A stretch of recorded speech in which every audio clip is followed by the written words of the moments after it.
नमस्कार मित्रों, गुलचक्र के YouTube चैनल पे आप लोगों का स्वागत है। मेरा नाम है नवीन कुमार। कल हमने बैंकिंग वाला टॉपिक स्टार्ट कर दिया। हमने बताया कि बैंक क्या होता है। एक प्रकार की ऐसी वित्तीय संस्था होती है जो धन को जमा करने और ग्राहकों के जो है ऋण देने का कार्य करती है, बैंक कहलाती है। इसके अलावा आज़ादी से पूर्व हमने कुछ बैंक बताया था। Bank of Hindustan, bank of Calcutta, bank of Bombay, bank of Madras, RBI का कुछ बैकग्राउंड बताया था, SBI की स्थापना का कुछ बैकग्राउंड बताया था, इंपीरियल बैंक ऑफ इंडिया बताया था। तो पहला वाला जब तक आप वीडियो नहीं देखेंगे, ये वाला वीडियो आपको उतना समझ में नहीं आएगा। तो आपसे रिक्वेस्ट है कि पहला वाला वीडियो देखने के बाद ही ये वाला क्लास आप देखें, तो आपको ज़्यादा समझ में आएगा। ठीक है ना भैया। खैर, मैं आपको बताते चलूँ कि जो भी कंटेंट आपको डिलीवर किया जा रहा है, किसी प्रकार का जो है शॉर्टकट तरीका नहीं अपनाया जा रहा है। पूरी तरह एनालिसिस बेस पर ये जो है कंटेंट आपको डिलीवर किया जा रहा है। फिलहाल आज आपकी बारी है। आज जो है बारी है RBI की, जिसे हम रिजर्व बैंक ऑफ इंडिया कहते हैं। बेहद इंपॉर्टेंट टॉपिक है। यहाँ से एक ना एक क्वेश्चन आ ही जाता है। ठीक है ना। उसकी स्थापना को लेकर के, उसके कार्य को लेकर के, उसकी मॉनेटरी पॉलिसी को लेकर के, जैसा भी है सारा कुछ हम लोग देखने वाले हैं। हमने बताया था भाई कि हिल्टन यंग कमीशन 1926 में गठित किया गया। इसको जो है royal commission on Indian currency finance भी कहा जाता है। समझ में आई ना बात।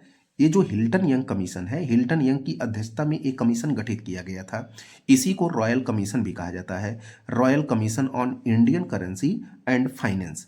अब इसी को ये अनुशंसा करता है किसके लिए? RBI की स्थापना के लिए, मतलब कि धन के प्रबंधन और उसके जो है धन के मैनेजमेंट के लिए। कहता है कि भाई एक केंद्रीय बैंक स्थापित किया जाना चाहिए भारत में, भारत के लिए।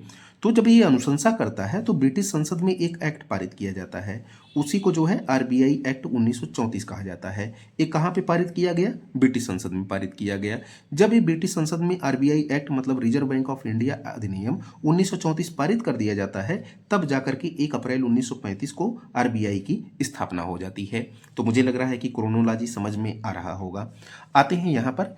कह रहा है कि प्रारंभ में जो RBI था ना भैया, वो शेयरधारक कंपनी के रूप में था। तो ये पूछ सकता है कि RBI क्या जो है प्रारंभ से ही जो है सरकारी संस्था थी? नहीं भैया, एक प्राइवेट संस्था थी। यहाँ पर ध्यान में रखना है कि निजी स्वामित्व ज़्यादा था इसमें, कुछ सरकारी स्वामित्व भी था, कुछ सरकारी स्वामित्व इतना था कि सरकार जो है RBI गवर्नर की नियुक्ति कर सके। ठीक है ना। तो RBI गवर्नर की नियुक्ति सरकार ने किया भी, कुछ स्वामित्व के कारण। सर ऑसबोर्न स्मिथ, ये पूछा गया है। तो RBI के जो पहले गवर्नर थे वो सर ऑसबोर्न स्मिथ थे।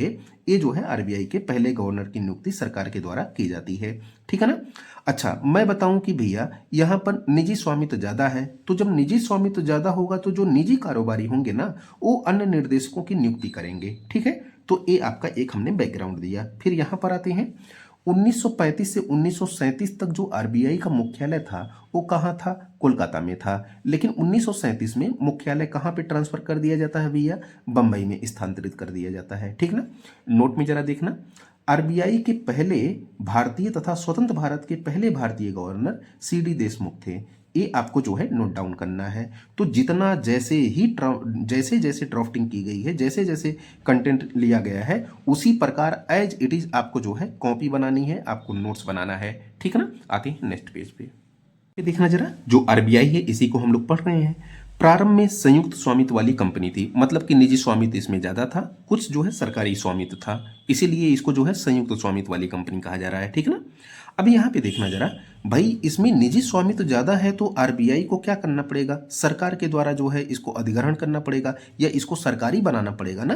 क्योंकि जो है सरकार अपने स्तर पर जब इसका उपयोग करेगी धन के प्रबंधन के लिए, तो इसको सरकारी बनाना पड़ेगा। तो सरकारी बनाने के लिए क्या करना पड़ेगा? राष्ट्रीयकरण करना पड़ेगा RBI का। तो उसी के लिए राष्ट्रीयकरण करने के लिए इसको जो है निजी हाथों से हस्तांतरित करने के लिए किसके जो है हाथ में? सार्वजनिक हाथों में, मतलब कि सरकार के हाथों में देने के लिए RBI अधिनियम 1948 पारित किया गया, जिसको हम RBI transfer of public ownership act 1948 कहते हैं।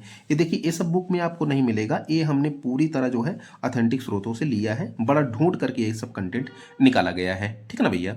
तो RBI transfer of public ownership act 1948 पारित करके 1 जनवरी 1949 को RBI का राष्ट्रीयकरण कर दिया जाता है। ठीक है। अब सुनना जरा, क्योंकि देखिए ना कि भारत में गरीबी है, बेरोजगारी है, भारत में जो है कुल मिला जुला करके जो इकोनॉमी की कंडीशन है वो बेहतर करनी है, मुद्रा प्रबंधन करना है, तो ऐसे में वो सरकार की संस्था होनी चाहिए आरबीआई, निजी संस्था नहीं होनी चाहिए, निजी कारोबारियों की संस्था नहीं होनी चाहिए। इसीलिए तो ना राष्ट्रीयकरण किया गया। राष्ट्रीयकरण करने का मतलब कि ये सरकार की संस्था हो गई, ठीक है। अतः अब आरबीआई पूरी तरह से भारत सरकार के स्वामित्व में आ गई। तो ये आप पूरी तरह एज इट इज ऐसे लिखिएगा ताकि आपको जो है स्टेप बाय स्टेप सारा चीज क्लियर रहे, ठीक है। अब यहाँ पे आइए, कह रहा कि आरबीआई द्वारा बैंकिंग रेगुलेशन एक्ट 1949 पारित किया गया। इसको ध्यान से सुनिएगा। ये जो बैंकिंग रेगुलेशन एक्ट है, जिसको हम बैंकिंग विनियमन अधिनियम 1949 कहते हैं, इसी के तहत भारत में जो वाणिज्यिक बैंक है ना, जैसे देना बैंक, जैसे वाणिज्यिक, जैसे आपका जो है बैंक ऑफ बड़ौदा, जैसे एसबीआई, जैसे और सारे बैंक, इलाहाबाद बैंक, जितने भी वाणिज्यिक बैंक हैं, उन वाणिज्यिक बैंकों को रेगुलेट करने का काम कौन करती है? आरबीआई। तो किस कंपनी, किस एक्ट के तहत करेगी, किस अधिनियम के तहत आरबीआई को ये पावर मिलती है? बैंकिंग रेगुलेशन एक्ट 1949 के तहत, ठीक ना भैया। तो यही लिखा गया है कि भारत में वाणिज्यिक बैंकों को रेगुलेट मतलब कि नियमन करने के लिए ये जो है अधिनियम पारित किया गया था, बैंकिंग रेगुलेशन एक्ट 1949, ये मार्च 1949 में, ठीक है ना। अब सुनना जरा, यहाँ पर कुछ हमने फैक्ट दिया है। 26 जनवरी 1950 को संविधान सभा ने इंपीरियल बैंक ऑफ इंडिया का स्वामित्व किसको दे दिया? राष्ट्रपति को दे दिया। तो ये हमने पिछला वाला वीडियो जो लिया गया है उसको देखेंगे तो आपको ज़्यादा समझ में आएगा। Imperial bank of India, imperial bank of India हमने बताया था कि bank of Calcutta, bank of Bombay, bank of Madras, तीनों को मिला दिया जाता है 1921 में, तो वही क्या कहलाता है? Imperial bank of India. यही इंपीरियल बैंक ऑफ इंडिया आगे चल करके 1955 में क्या कहलाता है? एसबीआई कहलाता है, ठीक है। अब सुनना जरा, कह रहा है कि 26 जनवरी 1950 को संविधान सभा ने इंपीरियल बैंक ऑफ इंडिया का जो स्वामित्व है वो राष्ट्रपति को दे दिया। फिर 1955 में एसबीआई एक्ट पारित किया गया। यहाँ पे देखना जरा, 1955 में एसबीआई एक्ट पारित करके इंपीरियल बैंक का नाम बदल करके क्या कर दिया गया है? अब एसबीआई कर दिया गया। 1956 में एसबीआई का स्वामित्व किसके हाथों में दे दिया गया? आरबीआई के हाथों में दे दिया गया। तो ये जैसे जैसे बना है उसी प्रकार आप ड्राफ्टिंग करेंगे, उसी प्रकार कंटेंट को जो है राइट डाउन करेंगे। जरा आरबीआई हम लोग देख रहे हैं, तो सवाल है कि आरबीआई का जो कार्यालय है वो कहाँ पे है, कितने कार्यालय हैं? तो एक जो जोनल कार्यालय है या आंचलिक कार्यालय इसको कहते हैं, ये चार जो है बड़े बड़े कार्यालय हैं जिसको हम जो है आंचलिक कार्यालय कहते हैं या जोनल कार्यालय। चार जोन है, मुंबई, दिल्ली, कलकत्ता और चेन्नई। ये जो है बृहद स्तर पे है, ठीक है ना। मुंबई बाकी हेडक्वार्टर है, ये है आरबीआई का, ये तो आप जानते ही होंगे। इसके अलावा जो है 22 क्षेत्रीय कार्यालय, इसको भी आप ध्यान में रखिएगा। आते हैं संरचना पे, आरबीआई की संरचना। तो आरबीआई का शीर्ष प्रबंधन केंद्रीय निर्देशक मंडल, इसको ध्यान में रखिए, इसको केंद्रीय निर्देशक बोर्ड भी कहा जाता है। ए, केंद्रीय निर्देशक मंडल द्वारा संचालित किया जाता है। केंद्रीय निर्देशक जो बोर्ड होता है इसमें 21 सदस्य होते हैं, ये पूछा गया है, ठीक है ना। कुछ सरकारी सदस्य निर्देशक होते हैं और कुछ जो है गैर सरकारी निर्देशक होते हैं। तो यहाँ पर डिटेल से देख लेते हैं। जो सरकारी निर्देशक होते हैं उसमें एक गवर्नर होता है, तो आरबीआई का एक गवर्नर होगा। इतने समय कौन है? संजय मल्होत्रा है, ये जो है 26वें हैं। कार्यकाल इनका कितना होगा? अधिकतम 5 वर्षों का होगा। ऐसे ही चार जो है डिप्टी गवर्नर, उप गवर्नर होते हैं। चार उप गवर्नर इतने समय कौन कौन है? टी रविशंकर, रामा स्वामीनाथन जे, पूनम गुप्ता और एक हैं एम राजेश्वर राव हैं। ये चार लोग जो है डिप्टी गवर्नर हैं, ये आपको नोट डाउन करना है। फिर उसके बाद गैर सरकारी जो है निर्देशक 14 होते हैं। इनका जो है कार्यकाल कितना वर्ष तक हो सकता है? 4 वर्ष तक हो सकता है। भारत सरकार द्वारा नियुक्त यह विभिन्न क्षेत्रों का प्रतिनिधित्व करते हैं, ये जो गैर सरकारी निर्देशक हैं, ठीक है ना।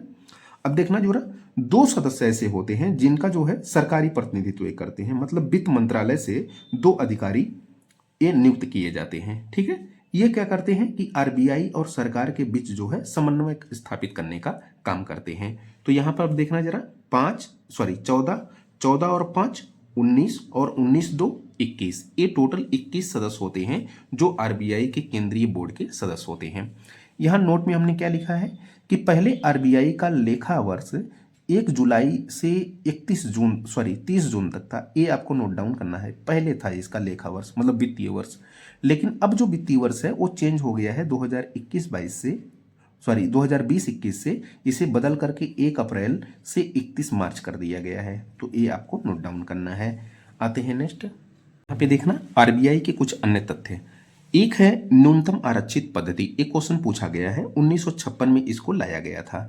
यहाँ पे कह रहा है सीधा सा जो न्यूनतम आरक्षित पद्धति होती है इसे कहा जाता है कि इसे कागजी मुद्रा मानक पद्धति भी कहा जाता है। मतलब सीधा सा है कि पुरानी कागजी मुद्रा के स्थान पर नई कागजी मुद्रा को देने का प्रयास जब किया जाए उसको न्यूनतम आरक्षित पद्धति कहा जाता है। कब लाया गया? 1956 में। तो इसको लाने के लिए जो है न्यूनतम आरक्षित कोष स्टेब्लिश किया गया। कब किया गया? एक साल बाद 1957 में। तो कितने करोड़ का? 200 करोड़ का जो है एक भंडारण अनिवार्य बनाया गया। ठीक है ना, न्यूनतम आरक्षित कोष का। कितना कितना किया गया? 115 करोड़ स्वर्ण जो है भंडारण के रूप में और 85 करोड़ जो है ये विदेशी भंडारण के रूप में, विदेशी मुद्रा भंडारण के रूप में। तो 200 करोड़। एक क्वेश्चन बार बार पूछा गया है कि जो न्यूनतम आरक्षित कोष है 1957 में स्थापित किया गया, कितने 100 करोड़ का है? 200 करोड़ का। सोना कितना है? 115 करोड़ का भंडारण का और 85 करोड़ जो है इसमें विदेशी मुद्रा भंडार का होता है। ये न्यूनतम आरक्षित कोष है। ठीक है। हालांकि आप विदेशी मुद्रा भंडार इतने समय आरबीआई का आप देखेंगे तो वो लगभग 650 बिलियन डॉलर क्रॉस कर चुका है, बहुत ज़्यादा हो चुका है। लेकिन न्यूनतम की बातें कर रहा है कि इतना होना चाहिए। नोट में क्या है? नोट में देखा 1 रुपये तक की मुद्रा जारी करने का अधिकार वित्त मंत्रालय का होता है। एक क्वेश्चन पूछा गया है कि अगर 1 रुपये तक की अगर मुद्रा जारी करना है तो कौन जारी करेगा?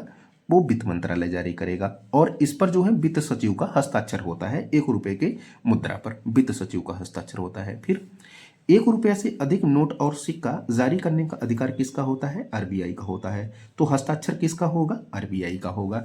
तो ये पूरा आपको एज इट इज ऐसे ही जो है नोट्स बनाना है। देखना जरा, जो नोट मुद्रणालय है वो जो है 4 जगहों पे है। एक तो देवास में है जो एमपी में पड़ता है, दूसरा नासिक में है जो महाराष्ट्र में पड़ता है, मैसूर कर्नाटक में पड़ता है और सालबोनी जो है कहाँ पे पड़ता है? पश्चिम बंगाल में पड़ता है।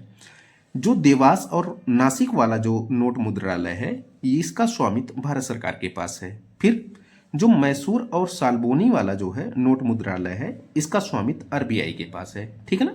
अब इधर देखना 4 भारत में टकसालें हैं। एक मुंबई, नोएडा, कोलकाता, हैदराबाद। ये सब पूछता है क्वेश्चन कि भारत में कितनी जगह जो है टकसालें हैं? मुंबई, नोएडा, कोलकाता, हैदराबाद। तो कोलकाता मुंबई ये तो याद हो जाएगा। बाकी एक जो है नोएडा रख लीजिए और दूसरा हैदराबाद रख लीजिए। ठीक है ना। अब यहाँ पे देखना जरा, कह रहा है कि सिक्कों की ढलाई भारत सरकार द्वारा की जाती है और सिक्कों को प्रबंधित करने का कार्य कौन करता है? आरबीआई करता है। तो ये सारा कुछ हमने जो है आरबीआई के बारे में देखा। अभी तो पूरी जो है सीन बाकी है, पूरा आरबीआई का इतिहास बाकी है, पूरा कार्य बाकी है, मॉनेटरी पॉलिसी बाकी है। तो सारा कुछ जो है डिटेल से देखने वाले हैं। आज के लिए फिलहाल इतना ही। कल मिलते हैं आरबीआई के एक नए टॉपिक के साथ। Thank you so much.